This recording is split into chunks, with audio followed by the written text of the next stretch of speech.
जय जिनेंद्र। आज हम NCERT 12th macro economics chapter 5 में क्वेश्चन नंबर 10 को सॉल्व करेंगे। क्वेश्चन नंबर 10 में पूछा गया है कि निरपेक्ष मूल्य में कर गुणक सरकारी व्यय गुणक की तुलना में छोटा होता है। मीन्स क्वेश्चन में बोला गया है कि सरकारी व्यय गुणक बड़ा होता है और कर गुणक क्या होता है, ये छोटा होता है। सरकारी व्यय गुणक बड़ा होता है और कर गुणक छोटा होता है। ऐसा क्यों होता है? ऐसा इसलिए होता है कि जो कर गुणक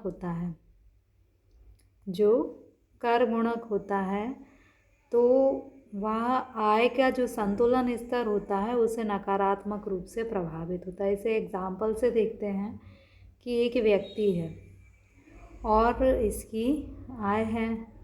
अगर इसको टैक्स देना पड़ता है, कर देना पड़ता है, तो इससे क्या होगा, जितना ये कर देगा उतनी इसकी आय क्या हो जाएगी, कम हो जाएगी। तो कर गुणक आय के संतुलन स्तर को कैसे प्रभावित करता है? नकारात्मक, आय को कम कर देता है।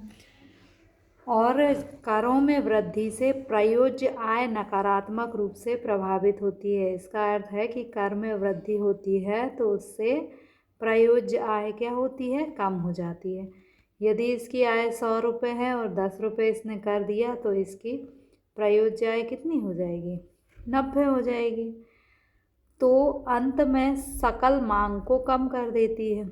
जब पहले अगर मान लो ये कर नहीं देता तो ये 100 रुपये के बराबर मांग करता, अब इसने कर दिया है इसलिए इसकी मांग कितने की हो गई, 90 की।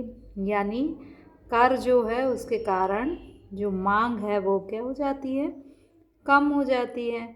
इसके विपरीत सरकारी व्यय में वृद्धि। अब हम सरकारी व्यय को देखते हैं। जैसे मान लीजिए कि सरकार है और सरकार जो है वो जनता पर व्यय करती है। मान लीजिए छात्रवृत्ति देती है, पेंशन देती है। तो जिन जिन लोगों के ऊपर सरकार व्यय करेगी उनकी जो आय होगी वो क्या हो जाएगी, बढ़ जाएगी। और आय बढ़ने से उनकी मांग क्या हो जाएगी, वह भी बढ़ जाएगी। यानी हमने ये देखा कि दो प्रभाव होते हैं कि ये एक व्यक्ति है और इसने यदि कर दिया तो इसकी जो आय थी वो क्या हुई, कम हो गई। और आय कम होने के कारण इसकी जो डिमांड है वह भी क्या हो गई, कम हो गई। इसके विपरीत जब सरकार व्यय करती है तो लोगों की आय में वृद्धि हो जाती है और मांग में भी वृद्धि हो जाती है। यानी सरकारी व्यय से मांग में वृद्धि होती है, आय में वृद्धि होती है, तो इसका प्रभाव व्यापक होता है। जबकि कर गुणक से क्या होता है, प्रयोज्य आय में कमी आती है, मांग में कमी आती है, इसलिए इसका प्रभाव कैसा होता है, कम होता है। यानी सरकारी व्यय की तुलना में कर गुणक का प्रभाव कम होता है। तो यही आपसे क्वेश्चन में पूछा गया था। तो सिंपल सा आंसर है कि कर गुणक जो है उससे क्या हो जाता है, मांग में कमी आ जाती है। जबकि सरकारी व्यय गुणक से क्या होता है, कुल मांग में वृद्धि हो जाती है। इसलिए कर गुणक जो है उसकी तुलना में व्यय गुणक का प्रभाव व्यापक है। इसको हम एक एग्जाम्पल से देखते हैं। जैसे मान लेते हैं कि हम MPC 0.5 है। अगर हम इसको सरकारी खर्च कितना गुना होगा ये हमें इस फॉर्मूले से प्राप्त होगा। यानी सरकारी व्यय गुणक हमें सरकार का व्यय कितना गुना परिवर्तित होगा ये हमें इस फॉर्मूले से प्राप्त होगा। तो 1, फिर ये 1, सी ये MPC है, ये MPC लिख दिया।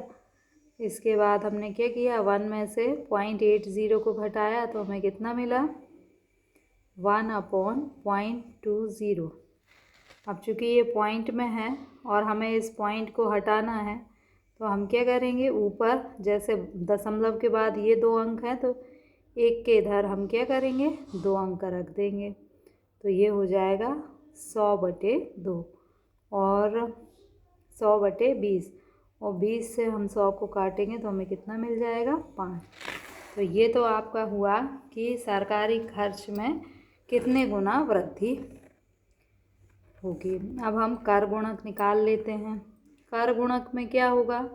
फॉर्मूला है -c/1/1 - c। तो c जो है वो MPC है, वैल्यू रख दी, 1 - c में फिर वैल्यू रख दी, ये हमने ऐसे ही नीचे लिख लिया। इसके बाद 1 में से 0.80 को माइनस किया तो ये आया आपका, और 0.80 में 0.20 को डिवाइड करेंगे हम तो -4। तो इससे क्या पता चलेगा कि इतनी आय क्या हो जाएगी? कम हो जाएगी। तो इससे हमें क्या पता चलता है कि सरकारी व्यय गुणक जो है वो बड़ा होता है और कर गुणक छोटा होता है।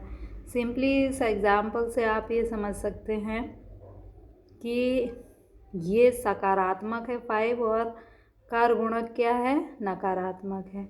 इसलिए सरकारी व्यय गुणक का प्रभाव व्यापक होता है और कर गुणक का प्रभाव जो होता है वो कम होता है। ये आपको समझाने के लिए है, आप इतना लिखेंगे तो भी आपका आंसर कंप्लीट माना जाएगा। या आप इंग्लिश में भी इसे लिख सकते हैं। So thank you.